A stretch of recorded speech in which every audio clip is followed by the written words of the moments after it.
अगर आप चाहते हो कि शेयर मार्केट से आप बढ़िया प्रॉफिट जनरेट कर पाओ, अच्छी इनकम जनरेट कर पाओ, तो आपको एक चीज सीखना बहुत जरूरी है, उसको बोलते हैं फंडामेंटल एनालिसिस। आपको पता होना चाहिए कि आप किसी से टिप लेके अगर करोगे तो बहुत ज्यादा इनकम या बहुत ज्यादा ऊपर नहीं जा सकते, क्योंकि ये बहुत खतरनाक चीज है। ये एक तरीके से सुसाइड है। ठीक है, अगर आप शेयर मार्केट के अंदर इन्वेस्टमेंट कर रहे हैं और किसी से पूछ के कर रहे हैं, एक तरीके से सुसाइड है। अगर आप खुद फंडामेंटल एनालिसिस करना सीख गए तो आपको ये बात पता लग जाएगी कि कौन से स्टॉक को मुझे पिक करना है जो मुझे लॉन्ग टर्म में बहुत बढ़िया प्रॉफिट दे सकता है, और कौन से स्टॉक को दूर से नमस्ते करके निकल जाना है। जैसे एक बैट्समैन को, बढ़िया बैट्समैन को ये बात पता होती है कौन से बॉल पे छक्का मारना है, कौन से बॉल पे बल्ला घुमाना, कौन से बॉल को टाटा बाय बाय नमस्ते करके चुपचाप से साइड हो जाओ। ठीक है, तो सेम तरीके से अगर आपको ये फंडामेंटल एनालिसिस समझ आ गई तो आपको पता लग जाएगा कि बढ़िया स्टॉक्स कैसे फाइंड आउट करने होते हैं। तो आज इस वीडियो के अंदर बहुत शॉर्ट वीडियो होगी, टू द पॉइंट वीडियो होगी। फंडामेंटल एनालिसिस बहुत वास्ट टॉपिक है, इसके ऊपर धीरे धीरे धीरे धीरे बहुत सारी चीजें हम सिखाएंगे आपको। कोशिश करूंगा कि मैं आपको बहुत सारी चीजें सिखाऊं, बट आज की इस वीडियो के अंदर हम दो बातों पे मेजरली फोकस करने वाले हैं। पहली चीज, ये बैलेंस शीट क्या होता है। बैलेंस शीट आपने बहुत सुना होगा, कॉमर्स वालों से भी सुना होगा, आपने कई मीम्स देखे होंगे। कॉमर्स वाले कहते हैं कि बैलेंस शीट मिलाते मिलाते हमारी जिंदगी निकल गई। तो ये बैलेंस शीट एग्जैक्टली होता क्या है, और ये बैलेंस शीट देख के आपका फंडामेंटल एनालिसिस में आप कैसे फायदा निकाल सकते हो, ये भी हम कवर करेंगे आज। तो बैलेंस शीट। दूसरा, ये प्रॉफिट एंड लॉस स्टेटमेंट क्या होता है। अगर ये दो चीजों, ये टर्म्स हमें समझ आ गए ना, कई बार क्या होता है हमारे दिमाग के ऊपर से ये टर्म्स ही जाते हैं, हमें समझ ही नहीं आता कि ये होता क्या है, जिसकी वजह से शेयर मार्केट को लेके घबराहट पहले से ही अंदर होती है। जब नॉलेज नहीं होगी तो घबराहट होगी, डर लगेगा। तो सबसे पहले शुरू करते हैं, आज ये बताऊंगा मैं आपको, लेकिन इससे भी पहले एक चीज है। फाइनेंस बैकग्राउंड से जो लोग नहीं होते ना, सबसे पहले तो आपको अपने अंदर का ना एक डर निकालना पड़ेगा। फाइनेंस बैकग्राउंड से जो नहीं होते उनको ऐसा लगता है कि ये बहुत बड़ा रॉकेट साइंस होता होगा, लेकिन ऐसा नहीं है। फाइनेंस से आप में से हर एक इंसान जो इस दुनिया में जी रहा है, जो भी जी रहा है, अगर आप जी रहे हो, ठीक है, तो आप फाइनेंस बैकग्राउंड से हो। कैसे, पूछो कैसे। यार एक बात बताओ, आप घर से बाहर निकलते होगे, कई बार आपके जेब में पैसा होता होगा, आपको शॉपिंग पे जाना होता होगा, मान लो 2000 रुपए आपके पास है, आपको लिमिटेड सामान खरीदना है, तो आपको पता होता है ना कि कहां से मैं खरीदूंगा ताकि मुझे सस्ते से सस्ता मिल जाए, अच्छे से अच्छा मिल जाए, और थोड़े बहुत पैसे मैं बचा भी लूं। इसका मतलब क्या हो गया, आप जुगाड़ू तो हो, आपको फाइनेंस की समझ तो है ना। आपके पास मान लो 20,000 रुपए हैं, घर वालों से आपने 20,000 रुपए ले लिए। अब आपको प्लान करना है, आपको एक फोन खरीदना है। अब आपको प्लान करना है कि सस्ते से सस्ते में, बढ़िया से बढ़िया में मैं कैसे ऐसे स्पेसिफिकेशंस भी ले लूं फोन के अंदर जो मुझे चाहिए, और मैं थोड़े बहुत पैसे बचा भी लूं, मतलब थोड़ा बहुत प्रॉफिट हो जाए, मेरा बीच में मार्जिन बच जाए। तो मतलब क्या है, आप जुगाड़ू तो हो, आप फाइनेंस तो समझते हो कि हाँ कैसे पैसे बचाने हैं। सिंपल सी बात है, आपके पास थोड़ी सी कॉमन सेंस होनी चाहिए। अगर आप पैसों की समझ रखते हैं, जो कि हर एक इंसान रखता है, आप घर से बाहर तो निकलते होगे ना, घर से बाहर जब निकलोगे तो जेब में कुछ लेके निकलते होगे, 500 रुपए, 1000 रुपए। अब आपको ये बात पहले से पता होगी कि कौन सा रूट में लूं या कौन सा व्हीकल में लूं जिससे मेरे पास थोड़े बहुत पैसे भी बच जाए, सहूलियत भी हो जाए। तो मतलब क्या है, आप फाइनेंस वाले आदमी हो और आपको समझ आ जाएगी। बस आपको थोड़ा सा अपने दिमाग को एकदम खाली करना है, ग्लास को खाली करना है। एक बात बताऊं आपको, अभी अभी आज ही मैंने पढ़ा है, आलिया भट्ट 5 करोड़ रुपए उसने नायका के अंदर इन्वेस्ट किए, 52 करोड़ का उसने इंटरेस्ट कमा लिया। कैटरीना कैफ 10 गुना अपने पैसे को कर गई। अमित शाह इन्वेस्ट करते हैं, एमएस धोनी इन्वेस्ट करते हैं। जब ये सारे लोग कर सकते हैं जिनके पास बिल्कुल भी टाइम भी नहीं होता होगा, you know it very well, मैं ऐसा नहीं बोल रहा एजुकेटेड नहीं है, मैं ये बोल रहा हूं कि उनके पास टाइम नहीं होता होगा, बट फिर भी जब वो ये सारी चीजें कर सकते हैं, तो क्या हम थोड़ा बहुत सीख के, मैं ये नहीं कह रहा आपको 5 करोड़ रुपए इन्वेस्ट करना है, मैं कह रहा हूं 500 रुपए भी करके आप बहुत बड़ा कॉर्पस जनरेट कर सकते हो। ये तो मैं ऑलरेडी वीडियोस बना चुका हूं, राइट। तो थोड़ा सा हम सीखेंगे आज कि बैलेंस शीट क्या होती है और प्रॉफिट एंड लॉस स्टेटमेंट क्या होता है। चलिए शुरुआत करते हैं, ध्यान से एक एक चीज। कोशिश करूंगा कि जितनी आसान भाषा में मैं आपको समझा पाऊं और जितनी क्लैरिटी दे पाऊं वो मैं दूंगा। अगर फिर भी कोई डाउट रह जाता है तो नीचे कमेंट सेक्शन आपके लिए खुला हुआ है, आप कमेंट करके बताइए। मेरी टीम एश्योर करती है कि ज्यादा से ज्यादा कमेंट्स के रिप्लाई जरूर जाएं। ऑलराइट, तो शुरू करते हैं। हम क्या सीखने वाले हैं जी, हम सीखने वाले हैं बैलेंस शीट क्या होती है, और दूसरी चीज हम सीखने वाले हैं कि ये PNL, profit and loss statement क्या होता है। तो बैलेंस शीट जो है ना, ये बैलेंस शीट बनती है जब से आपने बिजनेस शुरू किया, तब से लेके आपने जहां जहां पे खर्चा किया है, ठीक है, उन सब का ये समझ लो, जन्म पत्री समझ लो, या उन सब का लेखा जोखा, वो आ जाता है आपके बैलेंस शीट के अंदर। मतलब जब से till the time you started your business, जब से आपने बिजनेस शुरू किया। जैसे मैंने अगर मान लो 4 साल पहले अपना बिजनेस शुरू किया, तो जो मैंने पहला कैमरा लिया होगा, क्या वो कैमरा आज भी मैं ओन करता हूं? ऑब्वियसली मैं उसको ओन करता हूं। जो ग्रीन स्क्रीन मैंने पहले लिया होगा, क्या वो ग्रीन स्क्रीन पे इन्वेस्टमेंट हुई थी? आज भी वो ग्रीन स्क्रीन है? अगर वो है तो बिल्कुल वो बैलेंस शीट के अंदर काउंट की जाएगी। जो भी चीजें मैंने पहले ली है, मान लो कोई साउंड रिकॉर्डर मैंने पहले लिया है, बिजनेस मैंने शुरू किया, मेरे को मान लो कोई कारपेट लेनी पड़ गई, ठीक है, तो जो चीजें मेरे पास उस टाइम पे मैंने लिया, मैकबुक लिया, क्या वो आज मेरे पास है? अगर है, वो बैलेंस शीट के अंदर काउंट किया जाएगा। दूसरी चीज है profit and loss. Profit and loss जो है वो हर साल का अलग अलग होता है। 1 अप्रैल से 31 मार्च तक इंडिया के अंदर फाइनेंशियल ईयर बोला जाता है, करेक्ट है?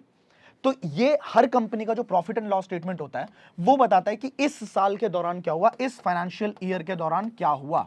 एंड बैलेंस शीट का मतलब हो गया कि जैसे मान लो 2022 के 31 अप्रैल को एक बैलेंस शीट आई, तो ये बताया जाएगा कि जब से ये बिजनेस शुरू हुआ है, जब से ये कंपनी शुरू हुई है, तब से लेके 22 के 31 मार्च को कंपनी की पोजीशन कहां पे है, कंपनी कितने एसेट्स है उसके पास, कितनी लाइबिलिटीज है उसके पास, वो चीज बताई जाती है हमारे बैलेंस शीट के अंदर। अब इसको और डीप में समझने के लिए दो चीजें समझने की जरूरत है। एक एग्जांपल लेता हूं, मान लो एक स्कूल है, ठीक है, और ये एक्टिविटी दे रहा हूं, आप भी इस चीज को करना जरूर। एक स्कूल है, ठीक है, आप कॉपी पेन पे ये जरूर करना। अब एक्टिविटी ये है कि आप मुझे बताओ इस स्कूल के अंदर दो तरीके पैसा कमाने के, टू वेज, जिससे ये जो स्कूल है ये प्रॉफिट जनरेट करती होगी, ये इनकम जनरेट करती होगी। आप मुझे बताना कमेंट सेक्शन के अंदर। अब आप तो बताओगे, साथ के साथ मैं भी आपको बताता हूं। पहला तरीका क्या हो सकता है? पहला तरीका हो सकता है कि ये स्कूल के पास जो स्टूडेंट्स होंगे वो स्टूडेंट्स ऑब्वियसली फीस भरेंगे, उनकी जो पढ़ाई होगी उसकी फीस भरेंगे। दूसरा क्या तरीका हो सकता है? दूसरा तरीका हो सकता है लेट्स से बस फीस भी स्कूल की जाएगी, तो वो भी कंपनी के पास, मतलब एज अ कंपनी मान के चलते हैं स्कूल को, तो वो भी कंपनी के पास एक प्रॉफिट का सोर्स बनेगा। इसके साथ साथ अगर हम देखें कि एक्सपेंसेस के कौन से दो रास्ते हैं, इस कंपनी के एक्सपेंस कहां कहां पे होते होंगे, तो कहां कहां पे होते होंगे। एग्जांपल लेते हैं, पहला एक्सपेंस तो होता होगा जी एम्प्लॉइज का, ठीक है, जितने भी टीचर्स होंगे उनको सैलरी जाती होगी। इसके बाद क्या एक्सपेंस हो सकता है इनका? इसके बाद एक्सपेंस हो सकता है इलेक्ट्रिसिटी, फ्री में तो आती नहीं होगी जी, इलेक्ट्रिसिटी के पैसे लगते होंगे, है ना। इसके बाद वाटर सप्लाई के भी पैसे लग सकते हैं। इसके बाद कंपनी ने, हो सकता है, कंपनी मतलब स्कूल, हो सकता है जनरेटर भी लगवाया हुआ हो, तो वो भी एक एक्सपेंस है, जनरेटर खरीदने में भी, और उसका जो भी पेट्रोल वेट्रोल डलता होगा उसके अंदर, उसके भी खर्चे होते होंगे। इसके बाद और क्या क्या खर्चे हो सकते हैं? बच्चों को नीचे तो बिठाएंगे नहीं, मतलब क्या करेंगे, फर्नीचर पे भी इनका पैसा लगा होगा।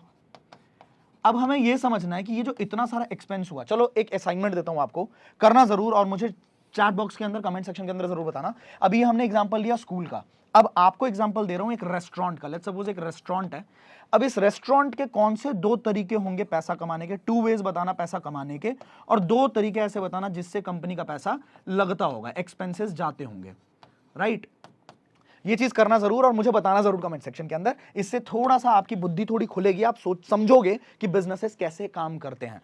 अब आ जाते हैं कि जो एक्सपेंसेस होते हैं ना, वो एक्सपेंसेस दो तरह के होते हैं, और इन दोनों एक्सपेंसेस को आपको समझना पड़ेगा अगर आप बैलेंस शीट को और प्रॉफिट एंड लॉस स्टेटमेंट को समझना चाहते हो सच में। तो पहला क्या होता है हमारा, होता है कैपिटल एक्सपेंडिचर। क्या? कैपिटल एक्सपेंडिचर, फर्स्ट तरीका हो गया। और दूसरा तरीका है, जो कंपनी का एक्सपेंडिचर होता है उसको बोला जाता है रेवेन्यू एक्सपेंडिचर। अब इन दोनों के बीच में क्या फर्क है? बहुत आसान फर्क है, बहुत सिंपल सा फर्क है।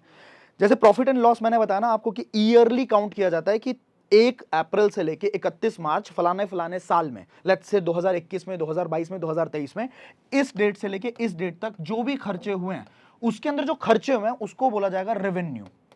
और ऐसे खर्चे, जो खर्चे आपके लिए फायदेमंद तब नहीं है जब ये स्टेटमेंट निकाली गई है। अब थोड़ा अच्छे शब्दों में समझाता हूं मैं आपको। 31 मार्च को ये स्टेटमेंट निकाली जाएगी प्रॉफिट एंड लॉस की। अब ऐसे खर्चे, लेट्स सपोज इलेक्ट्रिसिटी का खर्चा। अब इलेक्ट्रिसिटी का खर्चा कैसा खर्चा है कि महीने का खर्चा दिया, इलेक्ट्रिसिटी यूज किया, अब अगले महीने ऐसा तो नहीं बोल सकते ना कि मैंने आपको खर्चा दिया था ना, मैंने आपका बिल दिया था ना, तो 2 साल तक आपको बिजली देनी पड़ेगी, ऐसा तो नहीं बोल सकते। तो ये जो खर्चा हो गया ये आपका जाएगा रेवेन्यू के खर्चे में। जो खर्चा ऐसा है जो इस डेट तक आपको फायदा नहीं देगा, उसने एक बार फायदा दिया, अब दोबारा आपको खर्चना पड़ेगा, दोबारा आपको खर्चना पड़ेगा। रिकरिंग अगर होगा ना, जैसे मान लो पेट्रोल लेके आए हम जनरेटर के लिए, तो जो पेट्रोल खर्च के लेके आए हैं वो जो खर्चा है वो एक बार कंज्यूम हो गया, बात खत्म हो गई। अब दोबारा आपको चाहिए तो दोबारा आपको पेट्रोल लेके आना पड़ेगा, तो वो आपका काउंट होगा रेवेन्यू के खर्चे के अंदर। लेकिन जो जनरेटर आपने खर्चा है, जनरेटर के ऊपर जो पैसा आपने लगाया ना, तो वो तो स्टैंड करेगा, इस डेट के बाद भी आपको फायदा देने वाला है, वो 31 मार्च के बाद भी आपको बेनिफिट देने वाला है ना, क्योंकि वो तो जनरेटर है। सिमिलरली जो फर्नीचर पे आपने खर्चा किया, वो फर्नीचर तो 31 मार्च के बाद भी रहेगा ना, तो वो आपको फायदा देने वाला है। एसी है, मान लो एसी अगर आपने खर्चा किया है एसी के ऊपर, तो वो कैपिटल एक्सपेंस के अंदर काउंट किया जाएगा। अब आई होप आपको ये बात समझ आ गई होगी, अगर अभी भी नहीं आई है तो 2-3 एग्जांपल और मैं आपको समझा देता हूं।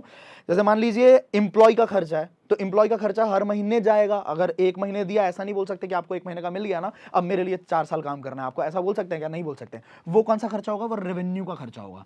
सिमिलरली अगर चौक के ऊपर, बोर्ड के ऊपर खर्चा किया है तो वो बोर्ड जो है वो 31 मार्च के बाद भी रहेगा, राइट? तो जो बोर्ड रहेगा तो इसका मतलब है वो कैपिटल एक्सपेंडिचर के अंदर आ गया।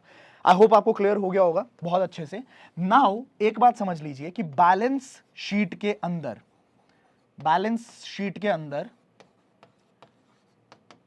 कैपिटल एक्सपेंडिचर काउंट किया जाता है। बैलेंस शीट के अंदर कौन सा एक्सपेंडिचर काउंट किया जाता है? कैपिटल एक्सपेंडिचर काउंट किया जाता है। और P&L स्टेटमेंट के अंदर, प्रॉफिट एंड लॉस स्टेटमेंट के अंदर काउंट किया जाता है हमारा रेवेन्यू वाला एक्सपेंडिचर, जो डेली के खर्चे हैं, रेगुलर के खर्चे हैं, जो कि लॉन्ग टर्म में आपको बेनिफिट नहीं देंगे, वो काउंट किया जाता है P&L स्टेटमेंट के अंदर। अब यहां तक हमने इस वीडियो के अंदर समझा कि बैलेंस शीट एग्जैक्टली होता क्या है, P&L स्टेटमेंट एग्जैक्टली क्या होता है। अब इस वीडियो के अंदर ये दो टर्म समझने बहुत जरूरी है अगर आप फंडामेंटल एनालिसिस को अच्छे तरीके से समझना चाहते हो। अब अगली वीडियो में मैं आपको बताने वाला हूं जो मेजर टर्म्स होते हैं। मार्केट कैप क्या होता है, पीई रेशो क्या होता है, पीबी रेशो क्या होता है, ईपीएस क्या होता है, अर्निंग पर शेयर किसको बोलते हैं, कैसे कैलकुलेट करते हैं, फेस वैल्यू क्या होता है, और ये ईवी जो होता है ना, एंटरप्राइज वैल्यू, उसको कैसे कैलकुलेट करते हैं, क्या होता क्या एग्जैक्टली, ये सारी चीजें अगली वीडियो के अंदर समझने वाले हैं। बहुत स्टेप बाय स्टेप आराम से सिखा रहा हूं ताकि आपके अंदर एकदम सबकॉन्शियस लेवल पे घुस जाए ये सारी चीजें। और सिखाने के पीछे का एक बहुत सेल्फिश मोटिव भी है, क्योंकि ये बहुत सारी चीजें ना मैंने बहुत टाइम से सीखी हैं, मैंने रिजल्ट लिया है। अब मैं जब सिखा रहा हूं तो ये सारी चीजें मेरे भी सबकॉन्शियस माइंड के अंदर घुस रही हैं, मुझे भी बहुत अच्छे तरीके से ये सारी चीजें समझ आ रही हैं। तो मेरा भी पर्सनल मोटिव है, अगर आपको अच्छा लग रहा है, आपको फायदा मिल रहा है, तो आप जरूर मुझे लाइक करके इंस्पायर कर सकते, बता सकते हो कमेंट करके कि आपको कौन सा पार्ट सबसे ज्यादा बढ़िया लगा है, क्या आपने क्लियरली समझा है, नहीं समझा, कौन सा पार्ट आपको नहीं समझ आया, तो कमेंट करके पूछ भी सकते हो। मिलता हूं मैं अगली वीडियो के अंदर अच्छी नॉलेज के साथ। Till the time, play big, बड़ा खेलते हैं।